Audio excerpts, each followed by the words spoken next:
ఎండాకాలం దగ్గరకొచ్చేస్తోంది. అయినా ఇప్పుడు ఎండాకాలం అయితే ఏంటి, చలికాలం అయితే ఏంటి అంతా ఒకటే. అదే చిన్నప్పుడైతే ఎండాకాలం మధ్యాహ్నం 12 అయిందంటే చాలు పువ్వాం పువ్వాం అంటూ వీధుల్లోకి ఐస్ క్రీం బండొచ్చేసేది. అరిచి గీ పెట్టిన పైసా పుట్టని కాలం అది. అలాంటిది పుల్లైస్ గంట వినపడగానే క్షణాల్లో ఇళ్లలోని చిల్లర డబ్బులన్నీ మాయమైపోయేవి. అవి కూడా దొరక్కపోతే ముందు బయటికి వెళ్లి ఆ పుల్లైస్ అమ్మేవాడిని ఆగమని చెప్పి మళ్లీ ఇంట్లోకి వెళ్లి పాత పుస్తకాలు, ఖాళీ సీసాలు వెతికి వాటిని తీసుకుని ఎన్ని పనులున్నా మధ్యలోనే ఆపేసి కాళ్లకు చెప్పులు ఉన్నాయా లేదా అని కూడా చూడకుండా పరిగెత్తేసేవాళ్లం. ఇక ఆ పుల్లైస్ బండిలో రంగురంగుల ద్రవాలుండేవి. ఐస్ గడ్డని తురిమి ఏ రంగు కావాలి అని అడిగేవారు. మనకు నచ్చిన కలర్ చెప్పగానే ఆ రంగు నీళ్లు చల్లిస్తే అది చూడగానే ఏదో సాధించినంత ఆనందం, ప్రపంచాన్ని జయించినంత గర్వం, ముఖం మీద ఓ చిరునవ్వు వచ్చేది. దాన్ని తీసుకుని అరగంట చప్పరించినా కరిగేది కాదు.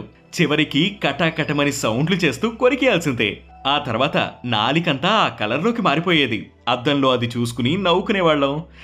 ఎర్ర ఐస్, తెల్ల ఐస్, ద్రాక్ష ఐస్, కొబ్బరి ఐస్, సేమియా ఐస్, ఇలాచీ ఐస్, మ్యాంగో ఐస్, ఇలా ఒక్కో సమ్మర్కి ఒక్కో కొత్త రకం ఉండేది. తెల్లగా మెరిసిపోయే పాలైస్ రుచి మాత్రం అద్భుతంగా ఉండేది.